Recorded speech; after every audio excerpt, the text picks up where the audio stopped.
Thanks, David. We're going to kick things off here at the Barclays Global Financial Services Conference. A lot to get to with our first guest as the Fed unveils changes to its Basel III banking regulations, roughly cutting in half the extra capital that the biggest financial institutions will be forced to hold.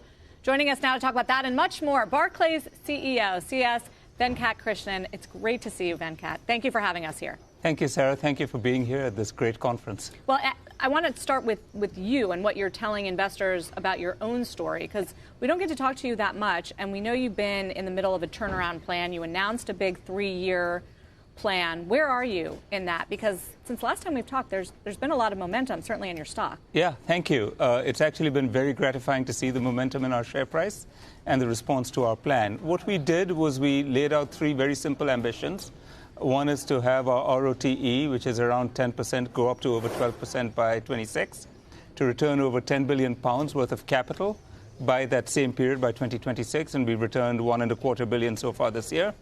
And then the third is to rebalance our bank by growing, especially our UK-oriented consumer and corporate and wealth businesses.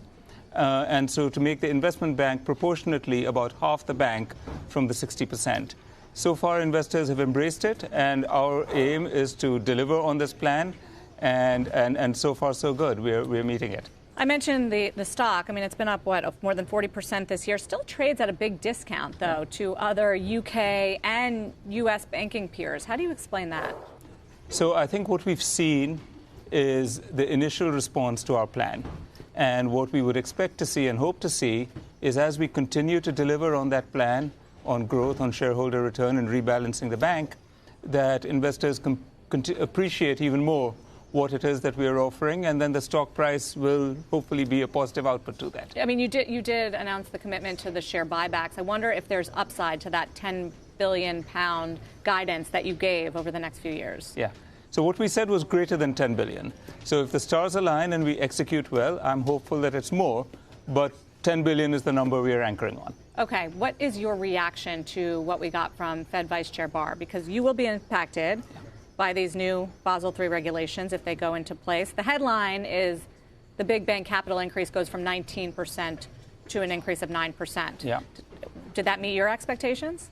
Yeah, I think it roughly meets our expectations. I mean, the first thing to say is that Barclays is extremely supportive and has a great stake in a soundly capitalized, safe banking system. At the same time, that banking system and banking regulations have to adapt to what are already high levels of capital in the system and the risk management that's improved in the system. So a year ago at this conference, a lot of bank CEOs were talking about the initial proposal that came. They hated it. You guys all hated it. We thought it was not just gold-plated, but platinum-plated. And I'm glad to see now that some of that has been rolled back. Now, I haven't read the details of the proposals. It's just been out for about an hour. But on initial signs, the Fed has been very responsive, and we're deeply appreciative of that. Now, the UK is, we understand, coming out in a couple of days with their version.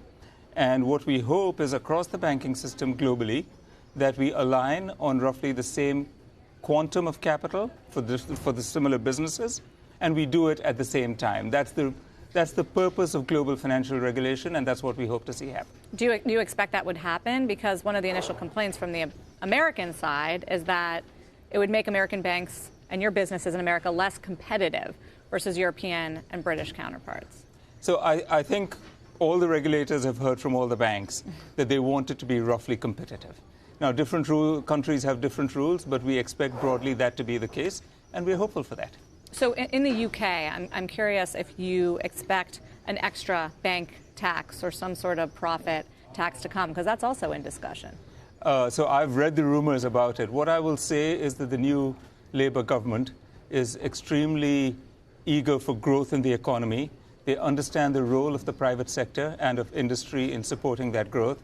And they understand the role of the financial sector in supporting that growth. And the UK is a leading home for financial services. So what I'm hoping, therefore, is the policies that they bring in taxes and other things are all conducive to growth and consistent with the ambitions we've heard.